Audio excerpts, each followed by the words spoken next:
Alright, we're back again. I did watch NXT Season 3, the All Diva season. The less said about that show, the better. There was only two contestants who really showed anything. But that's not what I want to talk about. I want to talk about the UFC Lesnar versus Shane Carwin fight that's coming up in October. Figure I do this right now, nice and early, because God knows what will happen in the month of October. I'll get caught up or I'll get sick or whatever. Anyways, as part of the build for the fight, they're going to do the UFC primetime specials on this, which is very interesting. I think Lesnar will know how to play his role in these episodes in these shows, and he'll know how to sell a fight.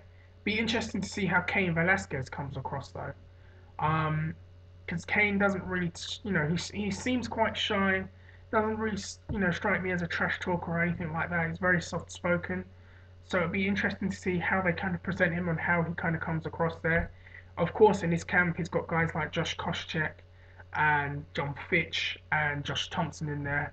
So it'd be interesting to see if some of those guys make any cameo appearances. Um, as far as the fight goes, I know a lot of people seem to be ruling out Cain Velasquez and thinking that's just gonna, he's gonna get destroyed. And I am a Lesnar fan, but I think Cain has a good chance to beat Brock Lesnar because if you look at what Shane Carwin did to Lesnar and what Couture did, I think he's going to do something that falls somewhere in the middle. Now, the advantage he has over Couture is that he's a lot bigger and a lot stronger than Couture, and the weight difference isn't as astronomical as it was with Couture and Lesnar, and he can move around and he can move around quite a bit, and if he moves around and footwork and head movement, he could use that to his advantage. And his striking is not bad at all, actually, to be honest with you. Um, then when you look at Carwin and compare him to Carwin, Carwin had the size and the power, but conditioning wise, now we kind of know where Carwin, stands there because we saw Carwin rock Lesnar pretty hard, get him down onto top position, mount him and start hitting him, but his body gave up on him and he looked like his body was just starting to gas or just, you know. But we haven't seen that with Cain Velasquez. And I think Cain Velasquez is going to look at that fight and look at the Couture fight and use patience, use his head work, use his head movement, use his footwork, and be patient and not blow his load too early. And I think that's how Cain will win the fight. But to me, it will be interesting the mental aspect of the fight, and this is where I think Lesnar has the advantage because Lesnar has been in big fights all the time. He's used to this high pressure environment. Yeah, he's main evented WrestleMania. He was in a high pressure spot in the WWE, pushed off right at the back. In the UFC, he's been in big fights all the time, so he's very used to this, and the cameras on him.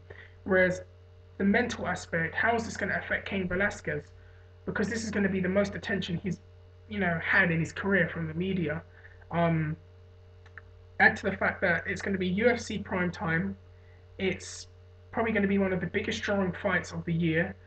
Keep in mind that it's a big title fight and it's against the person that it's against. Are all these factors going to play a role against Cain, and are they going to affect his performance? That's going to be very interesting to see.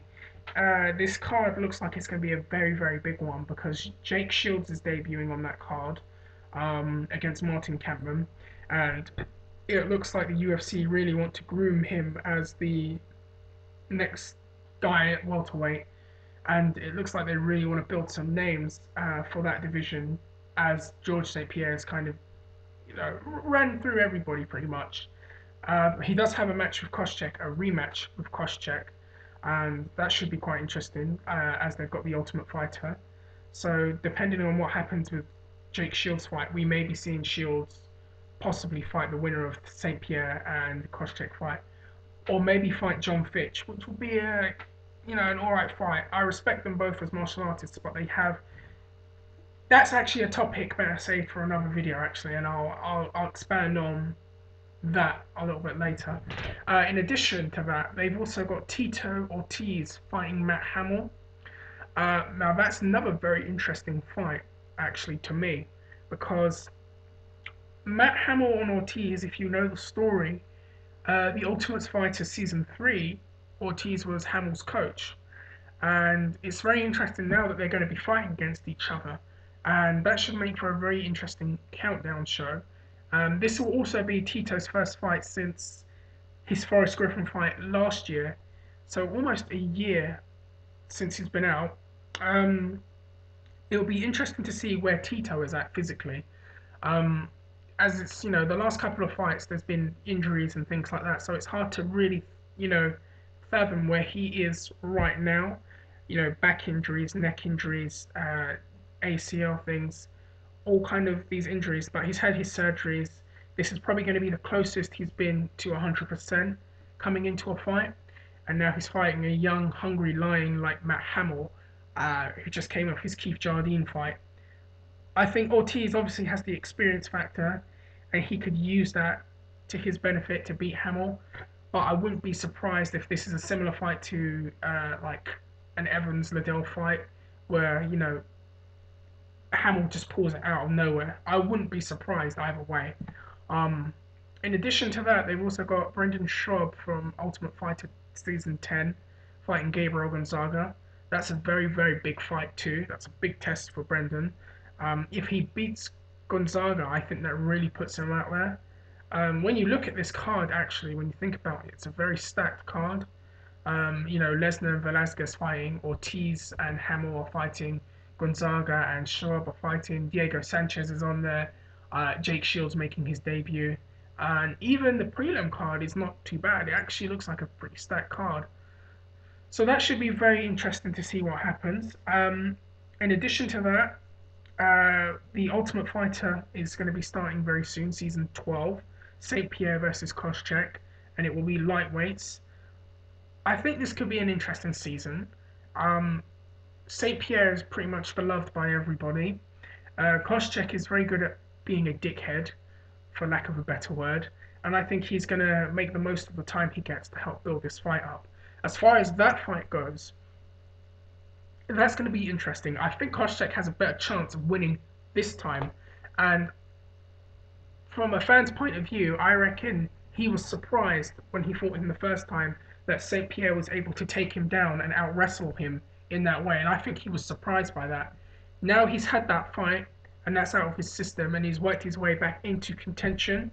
I think he's going to be a little more prepared for George's wrestling, and he may have a better chance of winning. Either way, this could be a very big fight. I think they're fighting in December. A lot of people want to see Koscheck get his ass kicked, so that means there's going to be people paying to see that, and that's a good thing.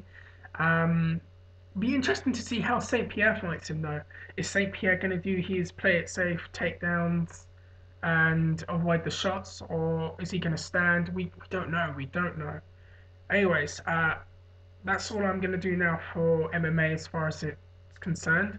Let me know what you think of the Lesnar and Velasquez fight, or any of the other fights. I'd love to hear what you have to say. Let me, message me about the St. Pierre and Koscheck fight and how you see that going. And yeah, subscribe, comment, leave feedback, and I'll catch you soon.